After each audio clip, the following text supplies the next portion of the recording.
دروازہ کھولنا سب سے بڑی بھول تھی۔ اس رات ہوا کچھ یوں کہ پورے گاؤں میں غیر معمولی خاموشی چھائی ہوئی تھی۔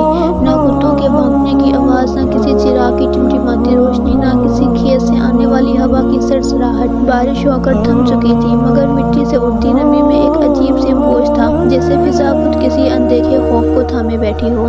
یہ گاؤں سرحان تھا، ایک ایسا گاؤں جو نقشے پر تو موجود تھا مگر وقت کے دور میں کہیں پیچھے رہ گیا تھا۔ یہاں کے لوگ کم بولتے تھے، زیادہ سنتے تھے، اور سب سے بڑھ کر سب کچھ جانتے ہوئے بھی خاموش رہتے تھے۔ گاؤں کے آخری کنارے پر جہاں کچی گلی ختم ہو جاتی تھی، نیم کے ایک بوڑھے درخت کے پاس ایک کچی سی جھونپڑی کھڑی تھی۔ اس جھونپڑی میں رہتا تھا حامد۔ حامد کی عمر 60 برس کے آس پاس تھی، مگر زندگی نے اسے اس سے بھی کہیں زیادہ بوڑھا بنا دیا تھا۔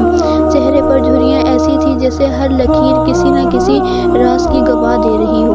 آنکھوں میں مستقبل کی تھکن بسی ہوئی تھی، اور آنکھوں کے پیچھے ایک ایسا خوف جو جاگتے میں بھی اسے سونے نہیں دیتا تھا۔ 2 سال پہلے اس کی بیوی دنیا سے رخصت ہو چکی تھی، ایک عام سی بیماری، مگر حامد کے لیے وہ بیماری نہیں تھی، وہ اس کی آخری ڈھارس تھی۔ اولاد کا دکھ اسے شروع سے ہی نصیب ہوا تھا۔ نہ کوئی بیٹا تھا، نہ کوئی بیٹی، نہ کوئی ایسا جو اسے ابا کہہ کر پکارے۔ وقت کے ساتھ ساتھ رشتے دار دور ہوتے گئے، دوست ایک ایک کر کے یا تو مر گئے یا شہر جا بسے۔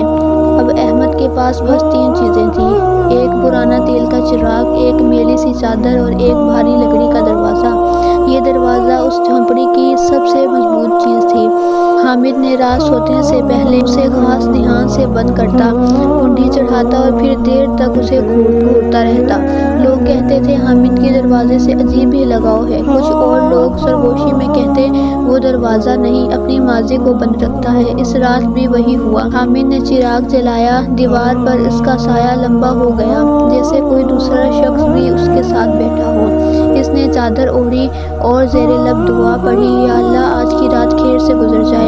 لیکن اس کا دل مان نہیں رہا تھا، بے چینی اس کے سینے میں سانس لے رہی تھی۔ اچانک ٹھک ٹھک ٹھک، دروازہ ہلکا سا کانپا۔ حامد جیسے پتھر کا ہو گیا، دل ایک لمحے کو رکا، پھر ایسی زور سے دھڑکا کہ اسے لگا کہ آواز باہر سنائی دے جائے گی۔ کون؟ اس نے مشکل سے پوچھا۔ خاموشی۔ چند لمحے ایسے گزرے جیسے وقت ٹھہر گیا ہو، پھر باہر سے ایک مدھم ٹوٹی ہوئی آواز آئی، بابا دروازہ کھول دو، مجھے سردی لگ رہی ہے۔ یہ آواز کسی نوجوان لڑکی کی تھی، کمزور، لرزاتی ہوئی، مدد مانگتی ہوئی۔ حامد نے دروازے کی طرف دیکھا، پھر چراغ کی طرف، پھر دوبارہ دروازے کی طرف۔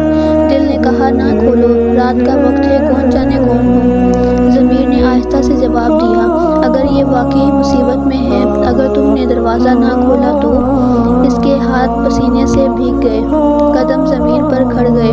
بابا پلیز، آواز دوبارہ آئی، اب پہلے سے بھی زیادہ کمزور۔ اسی لمحے حامد کے ذہن میں ایک پرانا منظر ابھرا، ایک چیخ، ایک اندھیری رات اور ایک بند دروازہ۔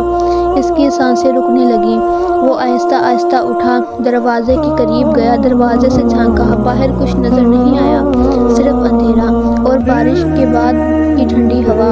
کافی دیر تک وہ یوں ہی کھڑا رہا، پھر اس نے ہاتھ بڑھایا، کنڈی ہلکی سی کھولی، دروازہ چرچراتا ہوا کھلنے لگا۔